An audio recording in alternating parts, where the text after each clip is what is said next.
Okay, well, welcome to the first episode of International Law Chats, a podcast from the American branch of the International Law Association, or ABILA for short. I am Chiara Giorgetti, and I'm a professor of law at Richmond Law School and also a senior fellow at the International Claims and Reparation Project at Columbia Law School. And I'm Alison MacDonald, a barrister at Essex Court Chambers in London and a fellow at All Souls College in Oxford. Wonderful. Welcome. Our podcast will air the first Monday of every month, and we hope that you can join us for about half hour of interesting discussions about international law. I am very, very pleased to be here today with my co-host and our guest to chat about international law. Our first guest today and our first guest for the podcast is Oona Hathaway. She's Jared C. and Bernice Lathrop Smith Professor of International Law at Yale Law School and President-elect of the American Society of International Law. Welcome, Oona. Thank you so much for having me. It's a pleasure to be here. Well, thank you again for coming. We are particularly really pleased to have you as a first guest of our first episode to our podcast. We think it is really particularly important at the present time to speak about international law and try to understand and maybe assess what is going on. It's such interesting and there's so much happening. Now, the Trump administration has been extraordinarily active in the international law space, and has in many ways changed the international rule of law and the post-World War II consensus with a series of executive actions that have sought to recast long-held US position in terms of really many key issues, ranging from the use of force to the acquisition of territory to boundaries, trade, and has even suggested the deportation of 2 million people as a way to obtain peace. In fact, there are so many actions going on every day that it's been difficult to keep track. So Oona, as a first question, could you explain to us and to our listeners that maybe don't follow as much as we do, can you tell us a little more about some of the most consequential and maybe even troubling actions taken by the Trump administration in this extraordinary period? Yeah, well, as you say, it really is an extraordinary period, and it's quite different from what we saw in the first Trump administration. So in the first Trump administration, there was some animosity to international law, and withdrawal from international treaties and sanctions against the International Criminal Court, all of which is happening again this time around. But this time is different, I think, in character, speed, and extent of the attack on the international legal order. So the Trump administration has repeated some of the things it did the first time around, as I mentioned.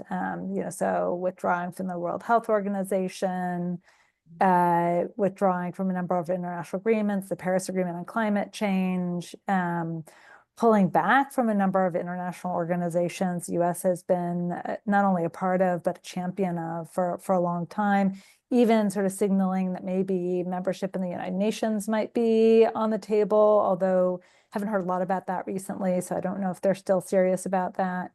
So all of that is troubling, but some of it not so unexpected.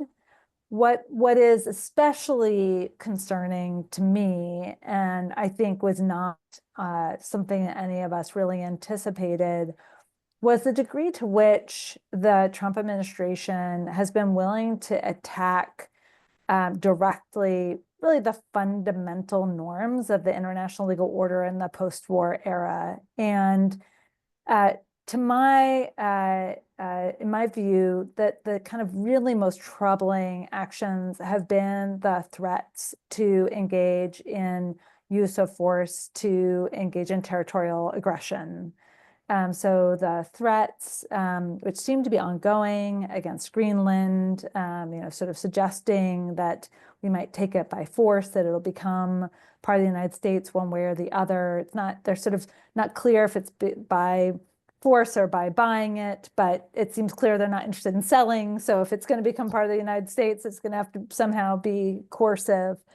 The threats against Canada to make it the 51st state, which again, Canada has made clear it's not interested in being the 51st state.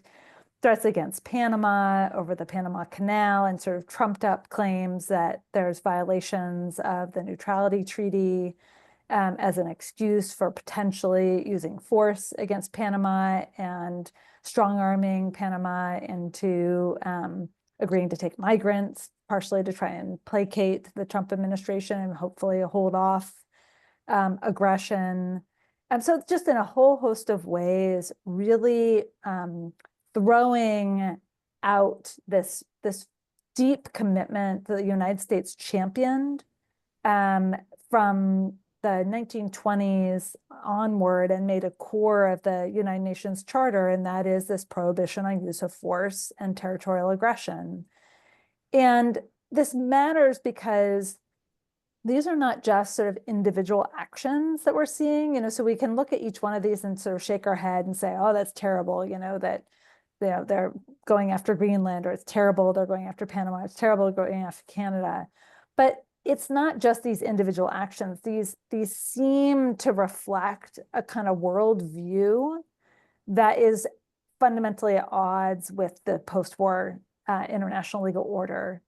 And even making the threats is deeply damaging to that post-war legal order, because it puts on the table the idea that the unthinkable is now thinkable, that the idea that we can use force to change territory has just not been on the table in the post-war era. And the US has been the champion of that idea.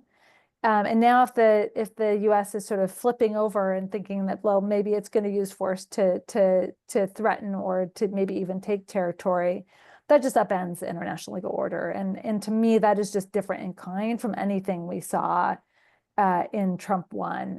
And that's even not even mentioning what's happening in Ukraine, which is also of a piece with this, the pressure on Ukraine to give up territory to Russia, the pressuring Ukraine into international agreements of various kinds, potentially to give up mineral rights as the price of US continued support, pressing them into this agreement to allow Russia to export its commodities. So it really is a kind of deep assault on the post-war international order across the board, and that's what is really worrying me as I watch what's unfolding.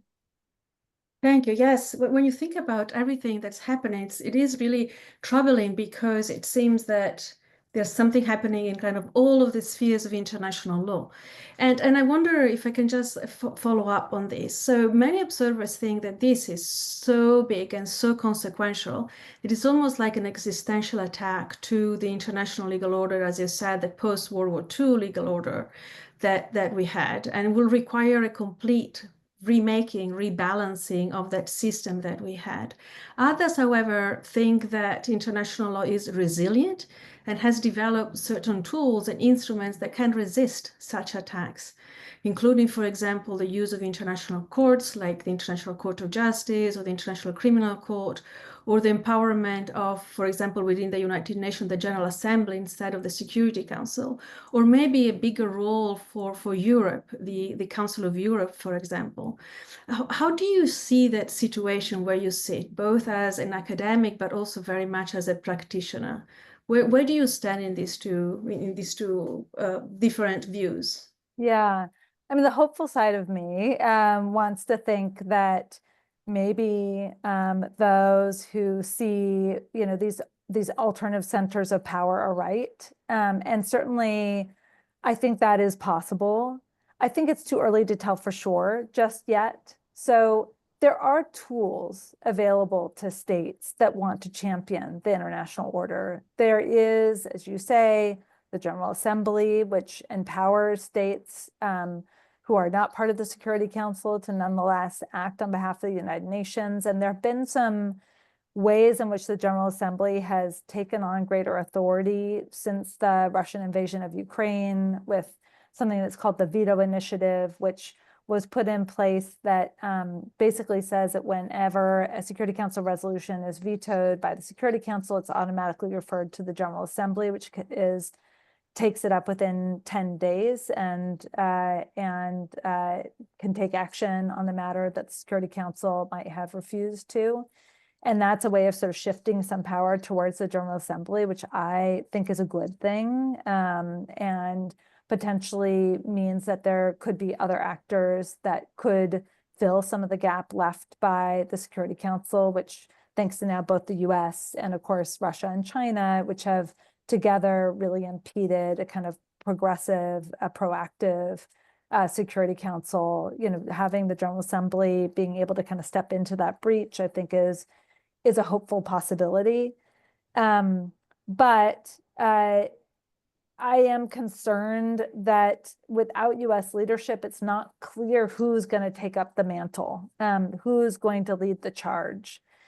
When the veto initiative went into effect in 2022, it was the US who was very supportive of it. And the US was whipping some of the votes in favor of the Ukraine resolutions. And that's part of the reason you got 143 states voting in favor of the resolutions condemning Russia. And with the US on the other side of the ledger, the numbers dropped substantially. The more recent resolution was in the 90s, which is a big drop off, and suggests that the General Assembly is a little rudderless at the moment. And I think is not entirely clear if it's prepared to step in and play that role without somebody taking a leadership position. And, you know, so far it's not clear who's going to take that leadership position. I also think the international courts are a really important actor here, and the ICJ has been extraordinarily important in stepping into some of the most critical geopolitical conflicts of our time. It has cases in front of it, both in the Russia-Ukraine conflict and in the Israeli conflict, the South Africa v. Israel case, which was brought under the Genocide Convention, and the Ukraine case was also brought under the Genocide Convention. But the ICJ is not without its limits on its power. And, you know, I'm a big champion of ICJ. I think the ICJ plays an extraordinarily important role in articulating international legal principles and standing up for international law. And I think it's been brave to move forward on these cases. And I very much believe in legalizing these disputes, which is what bringing these disputes to the ICJ does. But I'm also worried about what's going to happen when these decisions are issued and then states just ignore them. And formally, the enforcement mechanism is referral to the Security Council, which of course is not really going to get us anywhere these days. And then the question becomes, well, if that's not going to work, are other states, again, the question, are other states going to step in to enforce these decisions? And I think that they legally can. I actually think that ICJ decisions create erga omnes obligations, which are obligations owed to all states, and that states are legally entitled, therefore, to put in place countermeasures or sanctions to enforce ICJ decisions. But again, you kind of need somebody willing to lead the charge, you know, somebody to rally the troops, somebody to bring states together to do that. Now, there are a few signs that there might be some out there willing to do that. There's this new group, which I haven't heard a lot about, but has formed, they call themselves the Hague Group. And this group of states, which is states from across different continents, who have formed to enforce international, in support of international courts, so both the International Court of Justice and the International Criminal Court. And, you know, so that's a little inkling of a sign that maybe some states are willing to step in to support these courts. They've not been clear exactly what they mean and what they're going to do. But yes, I mean, I think that there's possibilities, but right now there are things that states can do if they want to do them. What's less clear at this moment is whether the states are going to want to do these things, are going to have the political will to step up to support and defend the international legal order.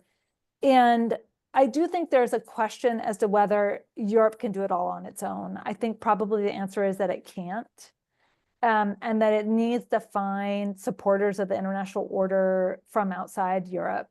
And that doesn't always come naturally to Europe. And there's a longstanding, I think, kind of ambivalence about international law in parts of the world that sometimes see international law as an excuse for meddling in their affairs. And I think it's going to require some rethinking of how we approach states outside the West about supporting the international order and trying to make the case that this is in the interests of all states. And in many ways, most of it of interest to states in the kind of post-colonial world who have an experience of what it's like to have their territory taken and aggressed by other states and have this history of experience with that. And so I think can understand why these norms are so important. But I think we haven't done the work yet that's necessary to bring these states on board and supporting the international order. So, you know, again, I believe that all the tools are there. I think there's legal mechanisms, there are institutional mechanisms for states to be able to do that. But I think everyone's a little bit paralyzed. I mean, no one was expecting the speed or the aggression that the Trump administration has gone after the international system, and everyone's a little bit stunned. And I think everyone's kind of waiting for someone to take the lead and to figure out how to push back. And we don't yet know who those leaders are going to be and how they're going to bring everyone else along. And that's, you know, that's I think what we have to hope for if the international order is going to survive this assault. And it might not. You know, unfortunately, I think there's a real possibility that this is kind of the death blow of what was already a fairly fragile system, and that we're going to see a radical reorganization, and it could be quite dire. I mean, we could see a situation where, you know, Russia is able to bully the states in its sphere of influence. China is able to bully the states in its sphere of influence, and the US is able to bully the states in its sphere of influence, and they're able to extract concessions and force states into, you know, forced agreements. We're going to be back in the world of gunboat diplomacy and, you know, perhaps territorial aggression. I think that's a very real possibility. And yeah, so I mean, I do hope that we see states rally to the cause of international law, but I haven't yet seen signs that there's that political will just yet.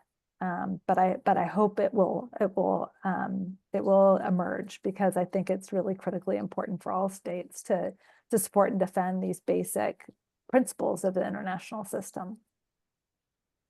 Una, you mentioned Europe, and I'm taking part in this conversation from my desk in London. And one thing I've been wondering over the past weeks, following the way that we saw President Zelensky treated at the White House, and following that, Europe stepping up its support for Ukraine, is whether you see other parts of the world as a potential check and balance against the current conduct of the US, not just through the UN, which you just discussed, and the challenges of the General Assembly, but through those states' own direct actions and diplomacy. And I guess my question is whether you think that protecting Ukraine is a test case of political will and leadership, both in Europe and beyond. Yeah, I do. I mean, I do think that Ukraine is sort of like test case number one. Because look, this is the most severe challenge to the United Nations Charter's prohibition on use of force and territorial aggression that we've seen since World War II. You know, a much more powerful neighbor seizing the territory of a neighbor state with no justification whatsoever, violating international humanitarian law left and right in the process. And, you know, if we can't stand up to this, then that's, you know, a sign that the international order is pretty broken. And Ukraine fought this war from the beginning with all the tools of international law. You know, I mean, the reason it has survived is that from the beginning, it made its case that it was on the right side of international law and Russia was on the wrong side of international law, and that defending Ukraine was essential to defending the international order. And it was saying that again and again. And that argument was persuasive to a lot of states who didn't necessarily see, a particular self-interest in defending Ukraine qua Ukraine, but saw this as essential to standing up to Russia's assault on the international order. And so you saw these General Assembly resolutions which called out the violation of Article 2.4 of the UN Charter and specifically named those as clear violations, and again called what Russia was doing in Ukraine illegal, and Ukraine's bringing the case in the ICJ under the Genocide Convention to again getting it called illegal and get the ICJ to order Russia to withdraw. I mean, it's been fighting with law from the very beginning.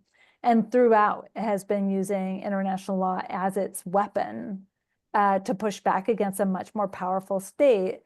And other states have been persuaded by that and have supported that effort through expansive sanctions against Russia for its illegal actions in Ukraine, and through providing unprecedented financial and military support to Ukraine without directly intervening with their own troops in Ukraine, but providing intelligence, providing weapons, providing money, providing various kinds of support for Ukraine to allow it to defend itself. Without that, Ukraine would have collapsed within a matter of weeks, but it had this international support.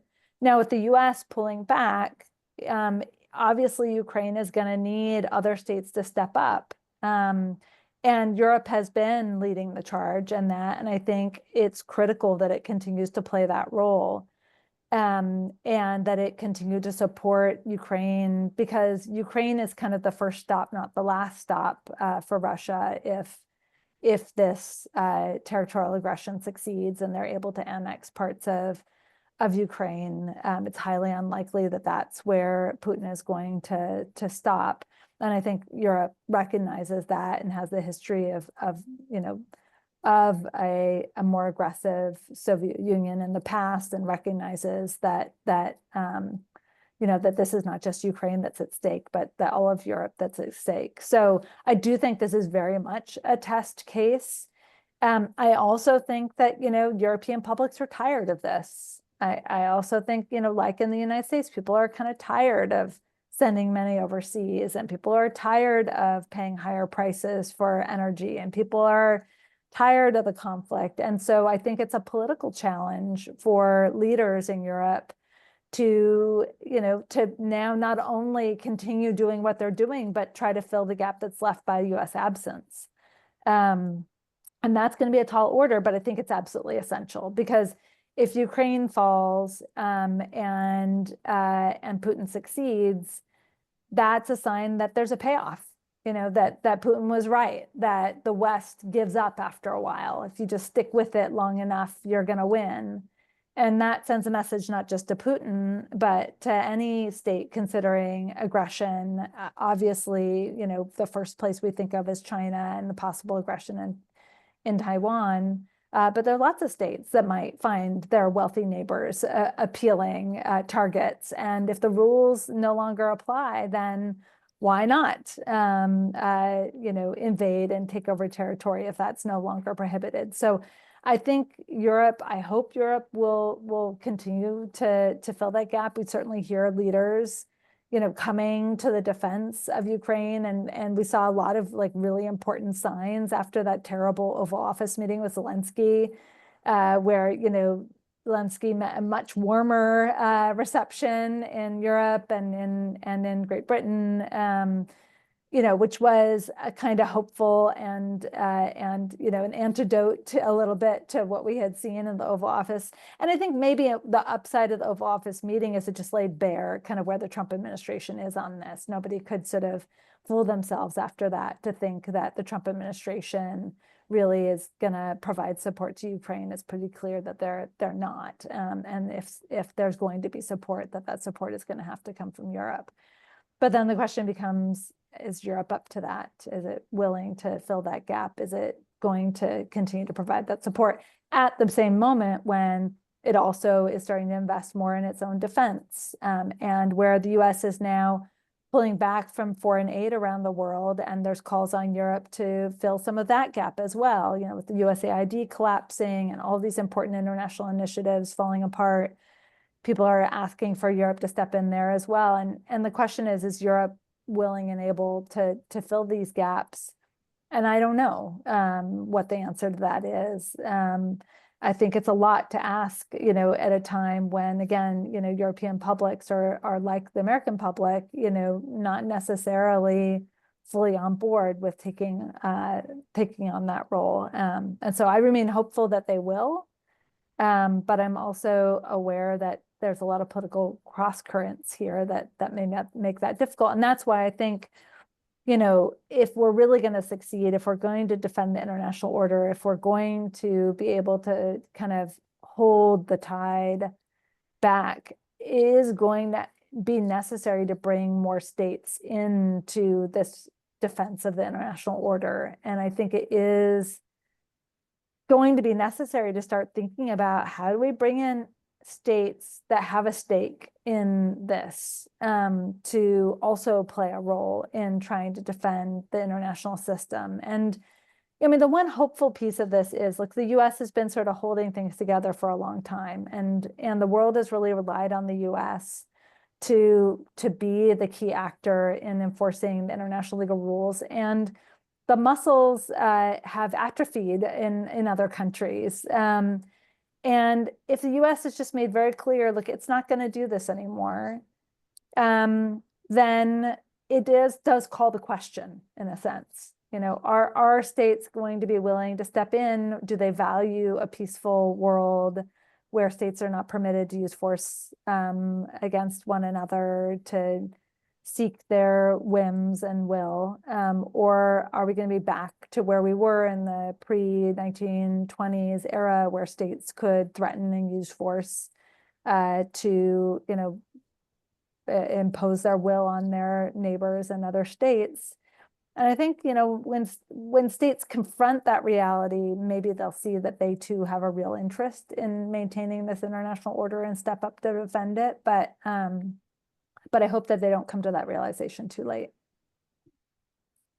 I mean, against that turbulent background that you've just very powerfully sketched, one thing that really resonated with me recently is a post on Egil Talk where Professor Devika Hovel writes that, I quote, and I love this quote, being an international lawyer can sometimes feel like being a librarian in the middle of a riot. You are deeply invested in the idea that there are rules, impeccable legal rules, that if followed would make the world a better, more orderly place. If only people would stop upturning chairs and setting things on fire long enough to listen. And as I say, that really resonated with me. And with that in mind, do you think that there are things, we've been talking about state actors, we've been talking about multilateral institutions, do you think there are things that lawyers can do to communicate the importance of international law to the public? Or is that just overstating the importance of lawyers? I do think that we have a responsibility to try to explain this. And you know, what I think is interesting about that analogy is, like, there's some truth to it, obviously, but I think that what is interesting about modern international law is that it's the background of our lives. It's a set of rules, yes, but it's rules that we just kind of take for granted, in a sense. Like, we have taken for granted in our lives, or at least I have taken for granted in my life, that that you don't just invade your neighbor when they fail to pay a debt, or that, you know, they don't do what you want them to do. Like, that we live in a world in which that's just off the table as an acceptable way of resolving disputes between nations. And I think part of what we can convey is that's not always been true. Like, we're very lucky to live in a world in which those have been the norms, those have been the expectations. That states don't invade their neighbors, that they don't use force against one another, and that that is a world order that was constructed by people who came before us, who, you know, were in the wake of World War I and World War II, who had experienced untold violence and seen what it produces when states can resort to violence against one another to try and wield their wills on one another, and came up with this international system to try and give us a measure of peace. And while we can point to all the failures, and there's many of them, and there's the upturning of chairs, and there's the there's some of the chaos that goes on around us, but actually what's remarkable is how powerful and effective that system has been. And the fact we haven't had not a world war, but that we've had very few wars between states in the post-45 era. Yes, there have been some, and I'm not going to claim that it's been perfect, and there's been lots of civil wars, and there's lots of problems that we can point to. Yes, 100%, first to admit that. But we shouldn't just look at the breakdown in the law. We should see the background of like remarkable success and all of the things that this world that we live in that we take for granted and that we're so lucky to have a chance to experience. And that to explain, I think, that is in large part a product of international law and of these fundamental rules of the international system, and the fact that states have agreed not to resort to force against one another unilaterally to enforce their will, and that we all have a stake in that. We all have benefited from it, and we all have a reason to want to defend that. And that part of the work when you do this, when you look at this historically, so my work wrote this book, The Internationalists, that sort of looked back at sort of the history and what created the modern legal order, and how did they come up with these ideas, and what did it look like before. And when you look back in history, states would just go to war against one another for all kinds of reasons. For debt collection, for interference with trade relations, for balance of power concerns, for all kinds of reasons. And being a person in that era was not great. Like you were constantly being buffeted by the forces of these powers who are fighting with one another over territory. If you're a civilian living there, your life is, constantly being upturned. And we all have an interest in defending these fundamental principles. And when the US puts them at risk, it's putting at risk not just, the Greenland or Panama or Canada, it's putting at risk these basic principles of the international order that have brought unprecedented peace and security over most of the last 8 decades. And so much that we take for granted as a result of that. And I think that part of our role is to try to explain some of that and to make clear that the furniture that we sort of take for granted in the international legal order is not something we can take for granted. Like it is something that every generation has to do its work to maintain and strengthen and reinforce. And right now, our generation is tearing it apart. And I think we need to recognize the costs of that and try to do the best that we can to sort of resist it. What would you say? I'm thinking of the future now, and I'm thinking of lawyers who are perhaps coming of age as lawyers in this period.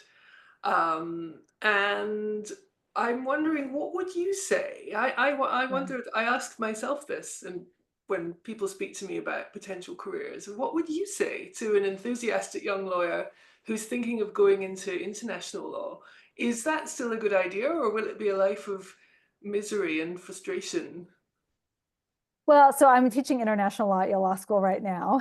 So I have about 60 students that I'm teaching. I literally just taught this morning international law, human rights law today. And, so I think a lot about this question, what am I training them to go into? What is the world that, they're going to be entering? And I still do believe that international law does a lot of work. I mean, we have all these international legal institutions, we have international arbitration, we have all these ways in which international law continues to shape our lives. And there's a field of international law that desperately needs these young people to go into it. But I also think that one thing to bear in mind, and this is again where looking at history is helpful, is that international law is a process of constant kind of reconstruction and construction, we're constantly creating it and reinventing it. And the internationalists writing this book, the internationalists, we called it the internationalists because we named it after the kind of people who were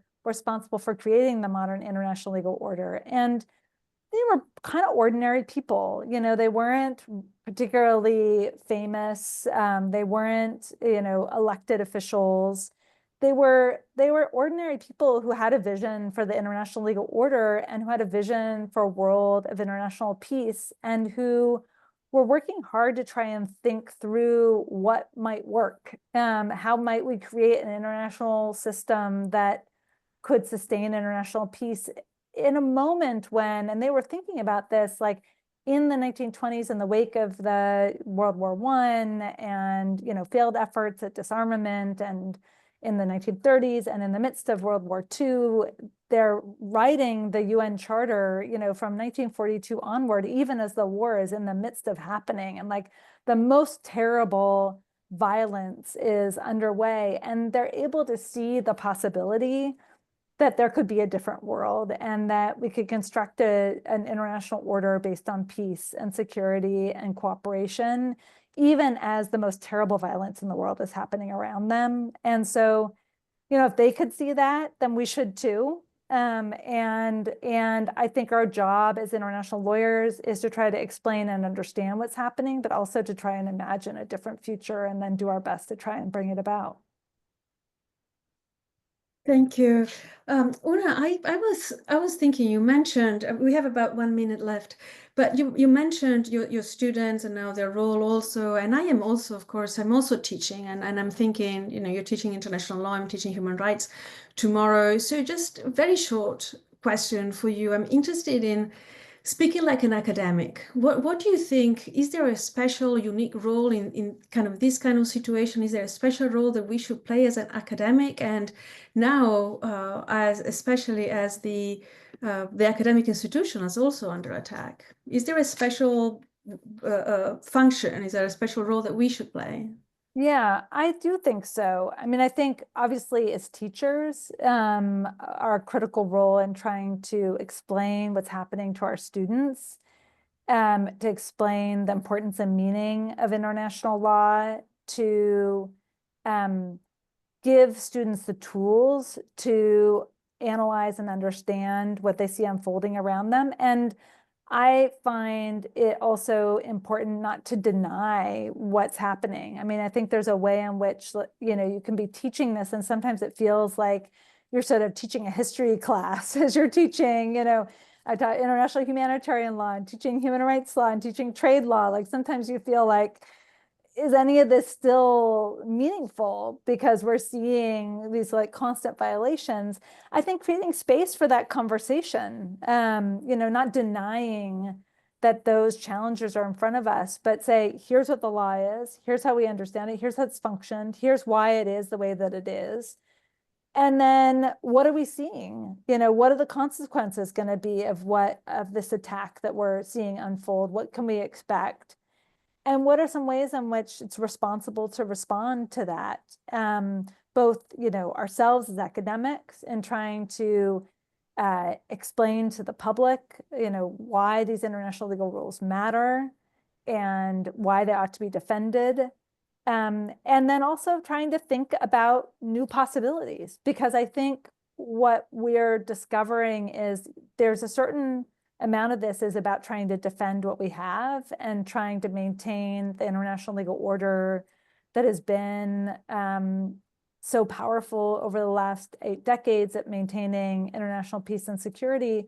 But I think at the same time, admitting the shortcomings of that international system, admitting the fact that it's been deeply imperfect, and thinking about whether this moment of crisis is a moment at which we can also begin to reimagine what that international legal order might look like, to bring in more states as central players in the international system, to not just have the US and Europe leading the way, but thinking about how to bring in states from Africa and Asia and Latin and South America as not just, you know, signing on to the things that the West comes up with, but as co-creators of the modern international legal order. And, you know, if we could do that, that would be a remarkable achievement. And so thinking about ways to take this crisis and not just try to like hold things together with, you know, duct tape and spit, but to try to find some ways to see the opportunity for reinvention and improvement in this moment. And, you know, that's,